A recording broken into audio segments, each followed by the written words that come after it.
Olá, estamos aqui para a gravação de mais um Edrincast, hoje com um convidado super especial, o professor Luiz Renato Vendovato, além de um professor muito conhecido, um amigo muito querido, que nos honra muito ter hoje aqui nesse espaço. E o tema que nos convoca é direitos humanos e pobreza multidimensional. Esse é um tema que o professor Vendovato, nesse momento, está pesquisando, né, com uma pesquisa registrada na FAPESP, e já com isso apresento as credenciais do professor Vendovato, não todas, porque senão tomaria todo o tempo do podcast. Apenas uma pincelada da sua biografia para que a gente possa começar e escutar o convidado. O professor Luiz Renato Vendovato é membro da Academic Advisor Board for the Global Center for Legal Innovation on Food Environment e o Institute for National and Global Health Law. É pesquisador da FAPESP e, no momento, ele está à frente desse projeto de pesquisa denominado O Conceito de Dignidade Humana relacionado às necessidades socialmente percebidas, vulnerabilidades e direito das minorias.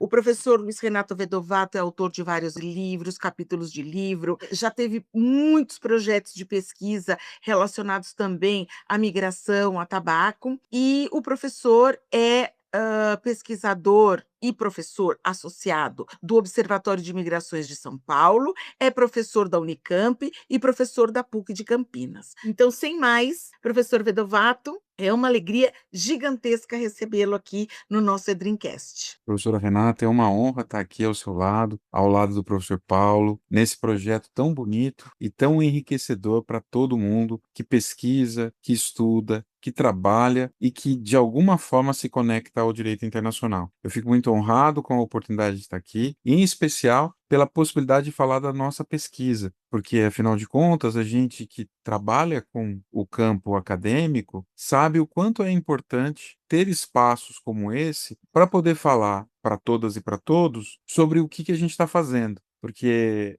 conseguir explicar o trabalho, conseguir explicar o que nos move, é não só uma felicidade imensa, mas também uma responsabilidade nossa, né, de devolver à sociedade, devolver a quem pesquisa elementos para isso, né, elementos para identificar na pesquisa algo que pode ser útil para o futuro. Perfeito, muito obrigado, professor. Aproveito para cumprimentá-lo e agradecer por aceitar nosso convite. E ao longo da sua trajetória, daquilo que vem escrevendo, o senhor vem sempre enfrentando aí, do ponto de vista científico, através de uma boa metodologia, problemas que fazem parte do cotidiano da sociedade, e o que me parece aí uma etapa fundamental para que a gente consiga enfrentá-los. Não há como a gente combater um problema, a gente enfrentar uma situação que a sociedade precisa ter uma resposta, se a gente conseguir identificar exatamente o que é isso. E pobreza me parece aí um desses temas, uma dessas palavras que tem tantos significados, mas que a gente precisa encontrar uma limitação para que a gente saiba como vão ser esses esforços e qual vai ser a direção desses esforços que tanto estados como a sociedade internacional, a organização da sociedade civil vai tomar para combater. Então, eu queria perguntar para o senhor o que é pobreza multidimensional, como a gente pode classificar a pobreza multidimensional e no que ela está vinculada, como ela se relaciona à proteção internacional dos direitos humanos, professor? Professor Paulo, essa pergunta é uma pergunta extremamente importante para aquilo que a gente quer desenvolver. A erradicação da pobreza, ela tem um mandamento, né? Ela é um mandamento da nossa Constituição, no artigo 3º. Ela está presente nas ODS, né? Nos Objetivos de Desenvolvimento Sustentável da ONU, como o ODS 1. Não que haja hierarquia entre os ODS colocados, mas é uma preocupação que permeia não só o direito, mas também o direito. E a nossa preocupação de identificar a pobreza multidimensional é superar a medição mais tradicional da pobreza, que é a medição a partir do quanto a pessoa ganha. A ideia da medição da pobreza multidimensional na nossa pesquisa segue a metodologia do professor Peter e da professora Joanna Mack, e essa metodologia, essa abordagem foi desenvolvida na época do governo Thatcher, lá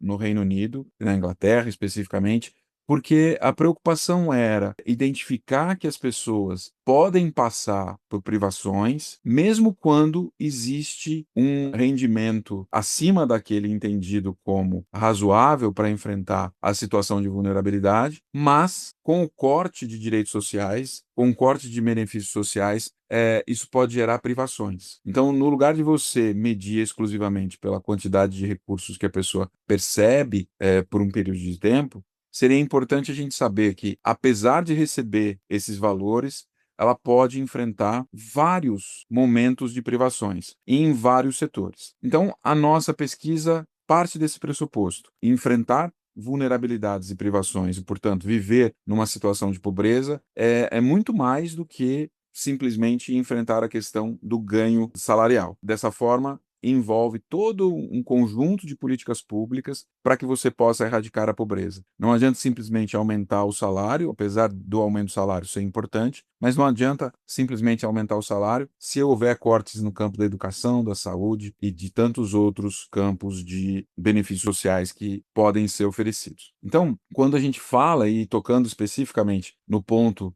que o professor levanta sobre a pobreza multidimensional, a gente tenta olhar a pobreza não só no viés pecuniário, mas olhar a pobreza em todos os sentidos. Primeiro, para a gente ficar para além do ganho, mas também para que a gente possa comparar países, comparar cidades, comparar locais. Então, se a gente pudesse já, de grosso modo, apresentar como é a metodologia, para depois a gente se aprofundar, eu diria o seguinte, né? A metodologia ela é dividida em duas partes. A primeira parte da abordagem consensual e a segunda parte da entrevista individual.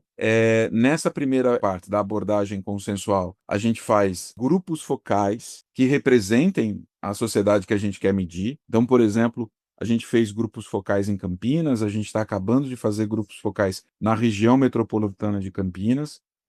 A gente fez no interior da Bahia também, grupos focais, e a ideia é que esses grupos focais representem a comunidade que a gente quer, de alguma forma, medir. Portanto, são grupos focais com corte etário, com corte de nível de escolaridade, com corte de gênero. Então, são vários cortes. No grupo focal, o foco é identificar o que a gente chama de necessidade socialmente percebida e está nessa primeira etapa da pesquisa, da metodologia, que está focada a minha pesquisa atual. Ou seja, eu quero entender os contornos do conceito de dignidade humana, para que o conceito de dignidade humana possa ser cada vez mais palpável. Então, como funciona essa primeira etapa? Os grupos focais são feitos e existe uma lista de bens e direitos, e essa lista de bens e direitos a gente espera sempre vinculada aos direitos humanos, que a gente apresenta para as pessoas que fazem parte do grupo focal, para que elas digam para a gente se aquele bem ou se aquele direito, por exemplo, um celular com acesso à internet ou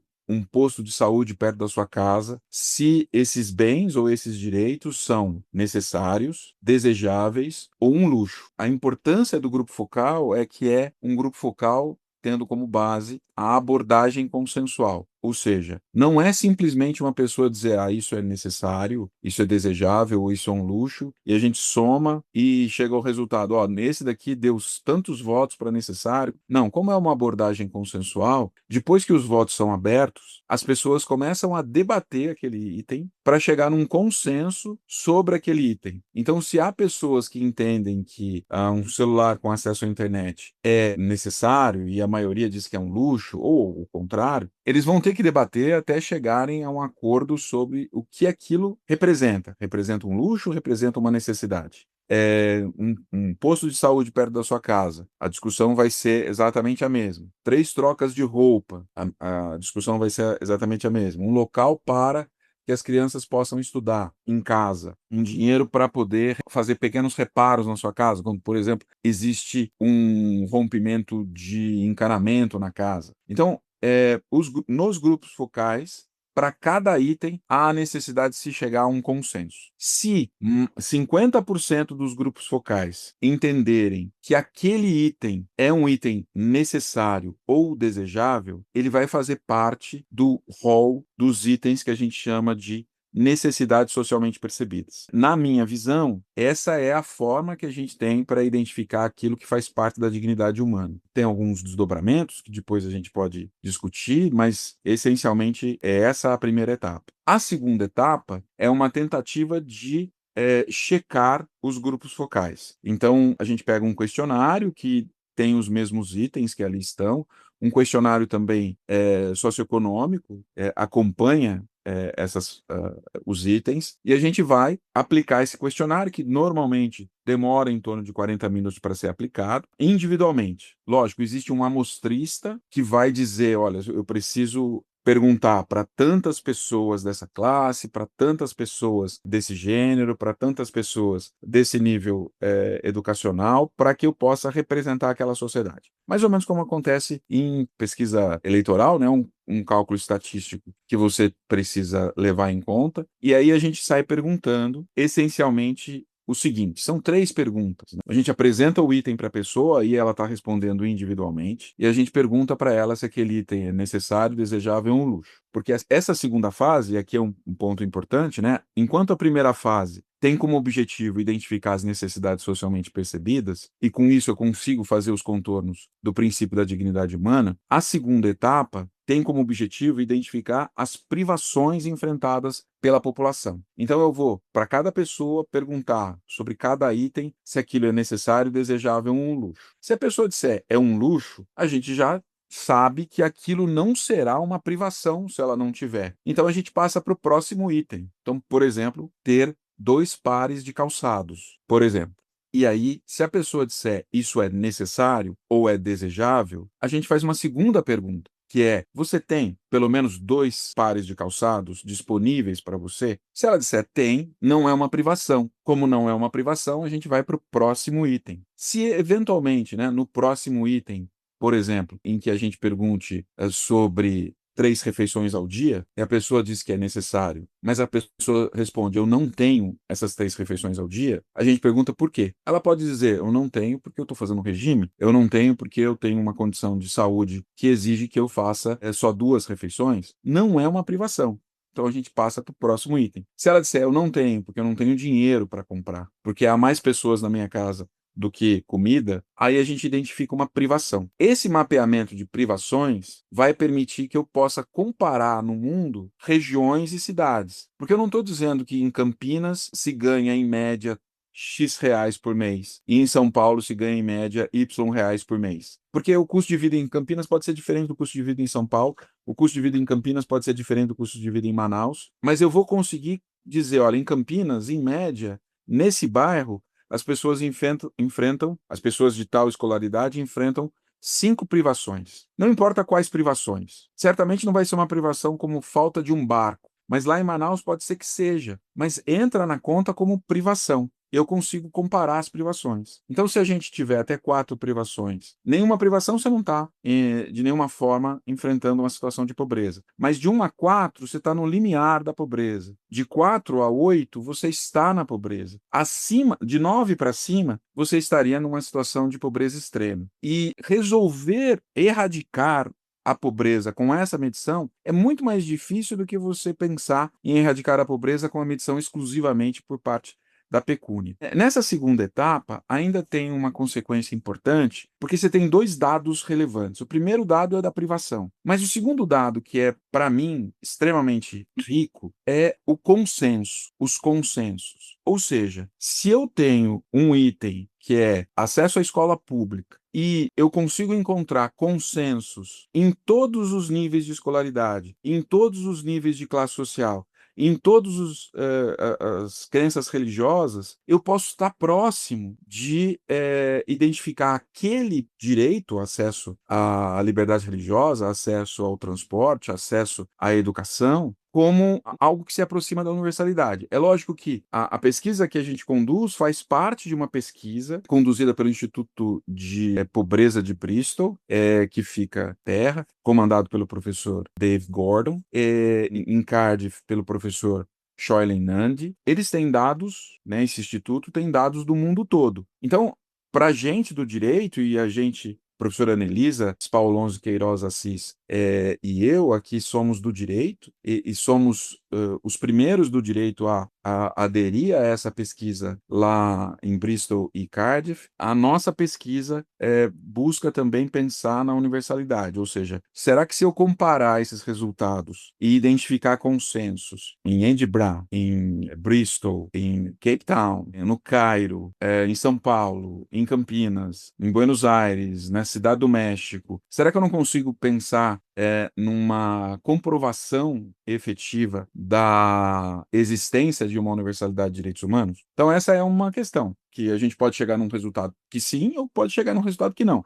Essa é uma pesquisa a ser feita, mas esses são dados que podem ser usados para o futuro. Então, a gente pode superar simplesmente a discussão lá da segunda Conferência Mundial de Direitos Humanos de Viena, de 93, em que foi reconhecida a universalidade de direitos humanos. Lógico, reforçá-la, ou enfim, chegar à conclusão de que, olha, esses daqui não são direitos que encontram eco na sociedade. Até mesmo a gente poderia pensar, e a professora Annelise está refletindo sobre essa questão da tropicalização dessa pesquisa, né? Como que a gente, lógico, o professor Beccaria lá em Buenos Aires e o Héctor Narrera no México, eles também estão fazendo essa reflexão de como adaptar essa pesquisa para a realidade da América Latina e talvez até adaptar essa pesquisa para a realidade da África, e a gente já tem várias pesquisas na África também, na Ásia, a gente tem essas várias pesquisas por lá. Então, o retrato, e eu acho que eu já falei demais nesse primeiro momento, mas o retrato é esse, tentar usar essa metodologia no campo do direito também, e do direito internacional, obviamente.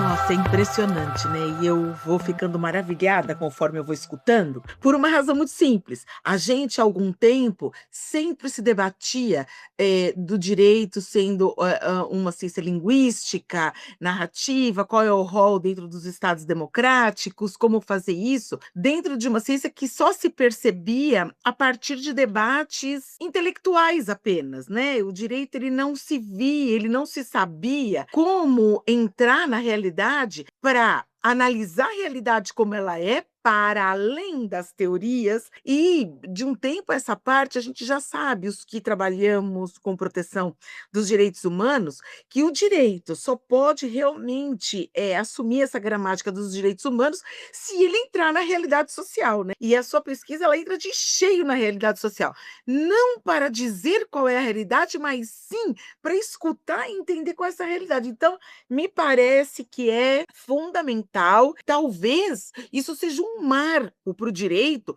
de como ser uma ciência social aplicada a partir de conceber o direito, a partir do que ele escuta, sente, ouve, percebe da própria realidade que ele vai estar inserida. Então, nossa senhora, eu estou apaixonada assim por essa pesquisa. E fazendo essa ponte com o direito internacional da proteção dos direitos humanos, como você pensa, porque eu sei que você não tem essa resposta ainda, mas como você pensa que as respostas que talvez essa pesquisa possa dar, ela possa ajudar na concretização da proteção internacional dos direitos humanos, efetivamente, para além desse discurso teórico? Professora Renata, acho que esse é o nosso maior desafio mesmo. A gente tem algumas pistas, mas como a professora bem colocou, as respostas ainda não são palpáveis. Mas a gente publicou um artigo na Revista de Direito Público há 2 anos, com o professor Shoilen Nandi e a professora Flávia Uchoa, da Federal Fluminense, porque uma coisa incomodava, né? Eu vou tentar contar a historinha e a gente tem uma coisa que incomoda, que pode ser que a população se restrinja, porque essa é uma preocupação. Então, tem um texto importante da Martha Nussbaum que vai contar a história de uma mulher na Índia, a Jayama. Essa mulher, ela trabalha num lugar em que trabalham homens e ela faz o mesmo trabalho, na época em que a pesquisa foi feita, tá? O mesmo trabalho que os homens faziam. Só que ela ganhava menos pelo mesmo trabalho. A professora Martha Nussbaum, ela entrevistou a Jayama para perguntar se ela não sentia que aquilo era uma violência. E a resposta dela é uma resposta que acaba trazendo algo para o direito que nos preocupa. A resposta da Jayama foi: o importante para mim é trabalhar, porque eu preciso levar esses recursos para minha família. Então, A igualdade entre uma mulher, se a gente fosse se focar exclusivamente nessa resposta dela, cairia no campo das preferências adaptativas. Ou seja, eu não sei o que é igualdade entre uma mulher. Eu preciso levar dinheiro para minha família. Então, se existe uma violência contra mim que eu não percebi. Então, se você fosse perguntar para as pessoas, o resultado poderia ser a existência de um rol de direitos menor do que o rol de direitos efetivamente disponível para todas e todos. E isso é algo que fica com uma pulga atrás da orelha, porque você vai pensar, então quer dizer que o pensador do direito, como a professora bem colocou, a pensadora do direito é que vai conseguir proteger aquele que não conhece o direito. E a gente tentou passar isso a limpo. É esse o resultado que está na nossa pesquisa. Ou seja, será que as pessoas, em dado corte social, nível de escolaridade,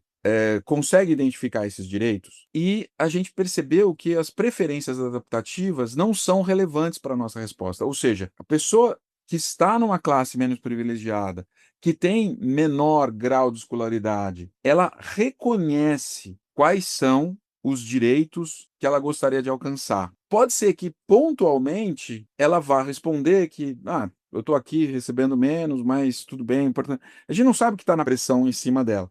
Mas na hora que você faz a pesquisa, no macro, a preferência adaptativa não é algo relevante para a pesquisa. Ou seja, não importa a classe social, não importa o grau de escolaridade, as pessoas sabem o que é necessário para uma vida digna. E isso cutuca o direito, é isso que a gente gostaria de fazer. Ou seja, se eu vou decidir sobre políticas públicas e eu preciso do censo demográfico para fazer uma decisão na administração pública sobre quantas escolas eu vou abrir, quantas linhas de ônibus eu vou ter disponível, quando um juiz ou uma juíza vai decidir sobre dignidade humana, ele precisa ter essa pesquisa em mente.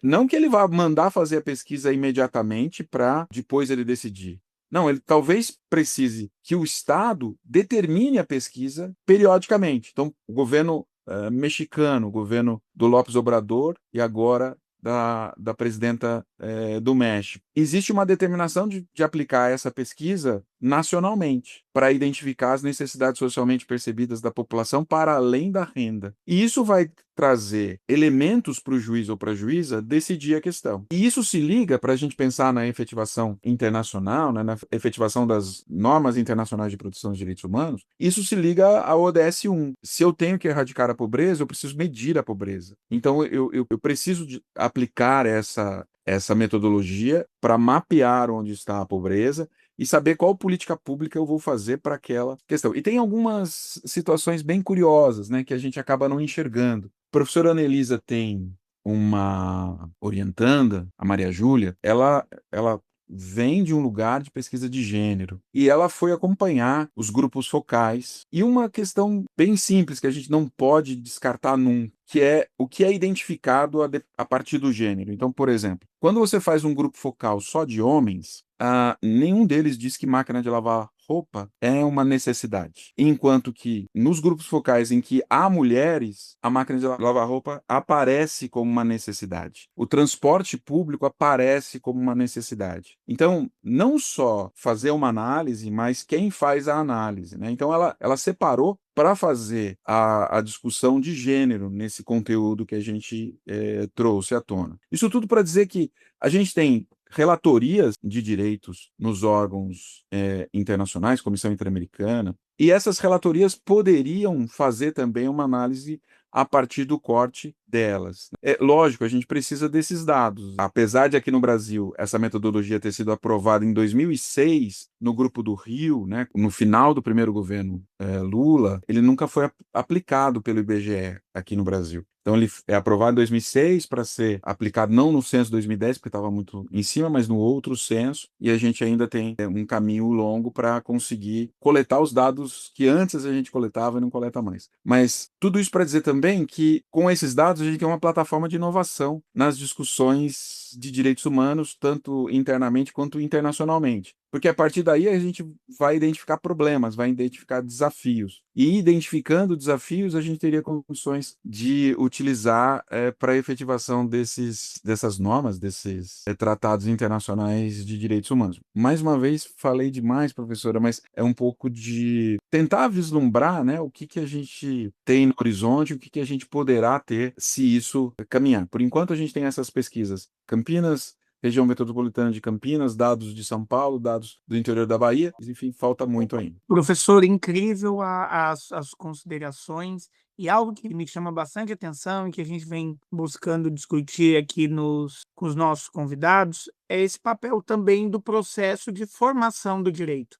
Muitas vezes a gente tem bastante expectativa nos processos judiciais, sejam nacionais, cortes regionais, tribunais internacionais, e não deslegitimando esses espaços. Mas muitas vezes a profissional do direito, ele esquece de como a gente também pode construir a norma que vai ser aplicada. E quando o senhor fala dessas métricas para elaboração de políticas públicas, a gente não pode esquecer que essas políticas públicas, a partir do momento que elas se transformam em leis orçamentárias, em diretrizes, elas vinculam ali as governantes, os governantes, e esse processo todo da formação de um direito adequado para que a gente consiga buscar, até porque os tribunais têm uma limitação, né, na aplicação, eles aplicam a norma que existe, me chama bastante atenção, e eu queria trazer um questionamento, principalmente pensando na crítica que o papel do cientista do direito, a cientista do direito sofre, que a nossa ciência parece não transformar nada, que existem muitas normas de direitos humanos, mas pouco se gera na prática. Embora eu não concorde com essa premissa, essa é uma premissa que a gente enfrenta com bastante frequência. Então, qual é o papel que o direito assume na modificação dessa estrutura ao codificar regras de proteção dos direitos humanos, principalmente quando essa codificação se baseia em dados, se baseia na verificação do que aquela sociedade efetivamente precisa e não numa percepção do legislador, da legisladora, seja ele nacional ou internacional, se a gente pode fazer essa analogia. Excelente colocação, professor Paulo. Eu começaria dizendo que, primeiro, né, você tendo esses dados, você consegue legitimar a construção do direito. Acho que esse é um passo fundamental, um passo com o qual a gente tem que sempre se preocupar. E eu acabo citando sempre o professor Rui Tavares, quando há essa preocupação sobre qual foi o resultado trazido pelo direito internacional dos direitos humanos, né? E ele tem um dado bastante relevante, em que ele diz que do século X ao século XXI, o primeiro século em que a gente não teve um conflito armado de proporções continentais nos 20 primeiros anos do século, foi o século XXI. E se aconteceu alguma coisa de diferente dos outros séculos, foi a construção dos sistemas internacionais de proteção aos direitos humanos. Então, de concreto, o que a construção de direitos humanos no âmbito internacional nos traz é que pessoas da minha idade, eu tenho 52 hoje, vou fazer 53, e comecei o século XX com 28, não foi convocado para a guerra. Os mais jovens também não pegaram nenhum período de conflito, pelo menos de proporções continentais. Lógico, a gente tem guerras cruéis e tristes acontecendo pelo mundo, que, em certa medida, escalaram menos do que escalariam em outros cenários. Então, o resultado prático que eu vejo é esse, a princípio. E a juridificação das relações internacionais, por meio do direito internacional e dos direitos humanos, permite que a gramática de relação entre os países seja uma gramática pautada nessa forma de solução de conflitos, na forma jurídica de solução de conflitos. O que tem incomodado tanto que o direito internacional tem sido alvo, os direitos humanos têm sido alvo, e muito menos pelos seus erros, que existem, né? O direito internacional não é um ramo do direito isento de críticas, nem mesmo o direito internacional dos direitos humanos, mas ele tem perdido espaço não por seus equívocos, mas pelos seus acertos. Se a gente pegar o Tribunal Penal Internacional não sofre ataques porque ele não está fazendo, ele sofre ataques porque ele está fazendo. Promotor, chefe, recebe sanções dos Estados Unidos, pessoas do tribunal são espionadas por determinados governos, então a gente tem um resultado prático bem importante. Para a gente, especificamente na pesquisa, é uma forma de conseguir dar concretude a essa discussão que a gente faz, que parece tão distante da nossa realidade, né? Os constitucionalistas italianos, os primeiros a se levantarem contra a União Europeia, vão falar de uma distância entre o detentor do poder constituinte originário e a construção normativa da União Europeia. Talvez com isso a gente consiga aproximar esses dois, porque olhar para esses dados para pensar como você vai construir o direito internacional dos direitos humanos pode ser um caminho importante, pode ser um caminho relevante para a gente pensar.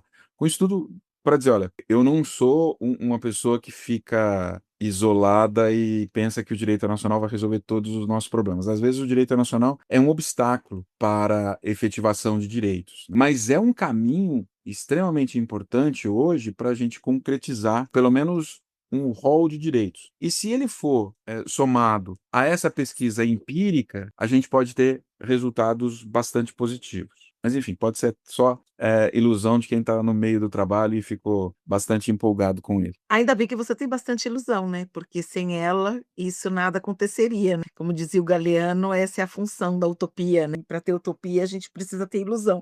Sem ela, a gente não caminha e não concretiza coisas tão maravilhosas como esse projeto que já, não só a mim, mas eu tenho certeza que a todas as pessoas que ouvirem vão cativar. O que também uma outra coisa muito importante para mim, na medida em que eu li o link desse texto que você escreveu, o link da sua pesquisa, enfim, a gente se preparou antes para falar com você, mas também o que você está falando é que outra coisa muito importante disso é que você e esse grupo com o qual você está trabalhando nessa pesquisa estão realizando um sonho, que é trabalhar com instrumentos democráticos dentro do direito para a realização de direito. Porque quando você logo no primeiro bloco fala que o mais importante para você da metodologia é o consenso, você grita radicalmente que os pressupostos, os procedimentos democráticos são os mais importantes para tudo. E essa é uma das razões pelas quais eu sempre te admirei, Vedovato, sempre, e o tempo passa, mas eu te admiro. Quando uma vez nós coincidimos num evento que estávamos falando de direitos humanos e etc., você falou algo muito parecido, no qual eu aprendi e repliquei dando crédito nas minhas aulas, foi que saiu a questão do Brexit naquele então, e você disse exatamente isso. Não é o fracasso dos direitos humanos que levou ao Brexit, e sim a vitória dos direitos humanos, né? Então, eu fico sempre pensando que não existe uma lei social, uma lei dessas físicas mais social do que a terceira lei de Newton, né? A todo movimento há um contramovimento na mesma proporção, e quem trabalha a proteção internacional dos direitos humanos vive isso em carne, né? Então, além de te animar a seguir, ampliar e etc., eu gostaria de te agradecer, porque a gente que trabalha de propósito, com propósito, os direitos humanos, que a gente tenta evitar um gap entre o dizer e o fazer, o que é muito difícil, e a gente sabe disso, mas a gente tenta a todo custo para fazer de propósito e com propósito, escutar uma pesquisa dessa, saber que a FAPESP está fomentando uma pesquisa dessa, é mais do que uma luz no final do túnel, é uma abertura gigantesca pela qual a gente sabe que, historicamente, o futuro vai dar crédito a tudo isso e vai apontar onde foi o momento de virada, como quando a gente aponta hoje o momento de virada, a Declaração de 1948, né? Essa mesma importância. Você veja o tempo que passou para chegar em pessoas de propósito com propósito, para pensar numa pesquisa que realize aquilo que em 48 era fruto de um medo mais do que necessário. A gente já está chegando ao final, com muita pena, você poderia ter falado muito mais sempre, porque as suas falas, elas são sempre deliciosas, proveitosas, e a gente aprende muito, mas a gente não tem um tempo infinito. Então, eu queria te convidar, assim, numa palavra final, o que você gostaria de dizer para as pessoas que estão aqui escutando você e a explicação sobre esse seu projeto dos direitos E humanos, antes, direitos. a gente sempre pergunta aos nossos convidados o que eles enxergam como o propósito daquilo que eles fazem, o direito internacional. O senhor é o primeiro convidado que a gente conversa sobre uma pesquisa empírica. Então, se o senhor também pudesse falar um pouco sobre o propósito da pesquisa empírica no direito internacional, acho que seria aí um fechamento com chave de ouro para estimular aqueles que nos ouvem, aquelas que nos ouvem, que muitas vezes sentem aí desestimulados ou receosos em executar uma pesquisa empírica em uma ciência social aplicada que é o direito. Obrigado, professor Paulo, obrigado, professora Renata. Acho que nessas considerações finais, a minha primeira palavra é de agradecimento, não só a vocês pela oportunidade de estar aqui falando da pesquisa, da nossa pesquisa, e agradecer a professora Anelisa, que é a Anelisa Spaulonzi Queiroz Assis, que é a professora que também aceitou o desafio da gente fazer o projeto em conjunto lá em 2019, que ainda não tinha a pesquisa FAPESP, mas tinha outras pesquisas. Ela conseguiu o financiamento do CNPq para pesquisa, a gente conseguiu o financiamento do governo britânico também para fazer parte dessa pesquisa. Então, a professora Anelisa, aqui da Unicamp, é quem está no Leme, né? E no Leme, como diria o Fernando Pessoa, né? Somos mais do que nós, né? E além dela, né? O professor Shoilen Nandi, que é o professor da Universidade de Cardiff, que também abriu as portas para a gente fazer a pesquisa e ter acesso à metodologia, trouxe pessoas aqui para treinar a equipe da Unicamp, para que a gente pudesse ir a campo para coletar esses dados. E a pesquisa com direito internacional, ela não deve ser encarada, pelo menos na minha visão, como uma profecia autorrealizável. E a gente sempre precisa olhar o que está acontecendo no mundo e tentar ao máximo trazer esses elementos para a nossa discussão. É muito difícil, e aqui citando o meu orientador, o professor André de Carvalho Ramos, a gente sempre cita os orientadores, né? A gente não consegue martelar a teoria numa realidade se ela não se encaixa automaticamente. Então, há necessidade da gente olhar a realidade, e acho que esse é o papel, e me aproximando da questão levantada pelo professor Paulo, é conseguir, com isso, saber qual é a pesquisa que pode ser importante, que pode ser relevante, que pode ter alguma serventia, que pode, de alguma forma, retratar aquilo que a gente está vivenciando. E o que tem me animado bastante é saber que é possível saber o que tem dentro do conceito da dignidade humana, que é essa pesquisa atual.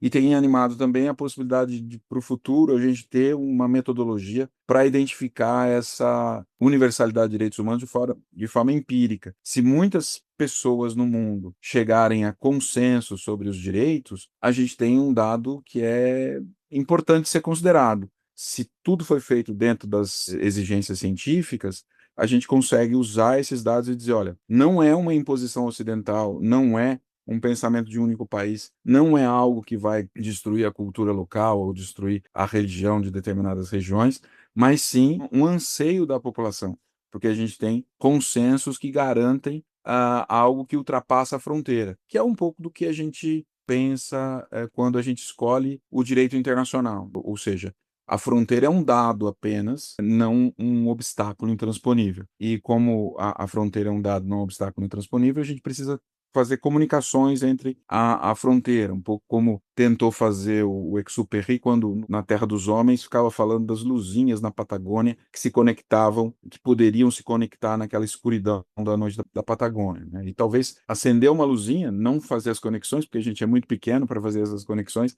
mas acender a luzinha pode preparar o caminho para quem vem depois. Sensacional. Incrível e de muito propósito essa colocação, principalmente no que a gente vive hoje, que muitos desses direitos humanos que não são efetivados, não são respeitados, se deve à necessidade de várias pessoas de transpor as fronteiras políticas que lhes são impostas em busca de melhores condições de vida, mas que continuam a ter direitos fundamentais negados. Antes de passar a palavra à professora Renata agradecer, professor, eu não posso deixar de agradecer, acho que a gente coroa aqui nesse episódio uma reflexão muito importante e muito relevante sobre os direitos humanos. Nunca é demais para falar sobre direitos humanos, mas tem épocas que parece mais necessário, e sem dúvida a gente está no momento em que esse diálogo ele é necessário não só para aqueles e aquelas que são profissionais da ciência do direito, das relações internacionais que aqui nos ouvem, mas também aquelas pessoas que nos escutam e que vão conseguir ser tocadas por esse conteúdo que é transmitido com tanta facilidade, com tanta clareza, e o que é fundamental quando a gente pensa na efetivação dos direitos humanos, né? A gente precisa conhecer esses direitos enquanto indivíduos para conseguir exigi-los em nosso favor. Então, meu muito obrigado por somar no nosso propósito e deixo aqui meu sincero agradecimento e passo a palavra à professora Renata. Faço eco do que o Paulo disse e acrescento: quando vocês avançarem um pouco mais a pesquisa, quando vocês acharem que há outro momento de fala importante, o Edreamcast vai estar de portas abertas e aí você pode trazer e a professora Anelisa, porque aí a gente pode fazer um podcast com os dois, e assim não fica só o agradecimento. Então, já desde já as portas estão abertas e a gente vai ficar assim com muita ansiedade para conhecer os desdobramentos. A gente sabe que a pesquisa acadêmica, a forma de apresentar a academia classicamente é por meio de textos acadêmicos, mas a gente também pode se modernizar, não sei se essa forma mais correta de dizer, mas mais popular, se modernizar e também trazer esses resultados assim ao pé do ouvido das pessoas, que também chega com bastante carinho em cada uma delas. Então, a Ana Elisa já está convidada para voltar com você num estágio um pouco mais avançado, para a gente falar um pouco mais sobre os resultados que vocês vierem a obter. Professora, a gente vai ficar muito feliz com essa oportunidade, porque uma das dificuldades da pesquisa científica, que a professora bem aponta, é a divulgação científica. E a divulgação científica não pode ficar restrita aos artigos que acabam se perdendo no tempo, no espaço. E por isso eu só tenho que agradecer imensamente a oportunidade que o Edrincast nos traz e agradecer ao professor Paulo e à professora Renata, não só por revê-los, mas também pela possibilidade de falar sobre a pesquisa. Muito obrigado. E a professora Anelisa, tenho certeza, estará aqui com a gente no futuro. Ela tem uma pesquisa que ela está encerrando agora o mês que vem, que vai ser bastante bacana de apresentar. Ótimo, ótimo. Legal. E para você que nos ouve, não deixe de acompanhar, não deixe de se inscrever aqui no canal do Edrincast. A cada 15 dias a gente tem um papo de propósito e com propósito para você, nosso ouvinte e nosso ouvinte. Até breve.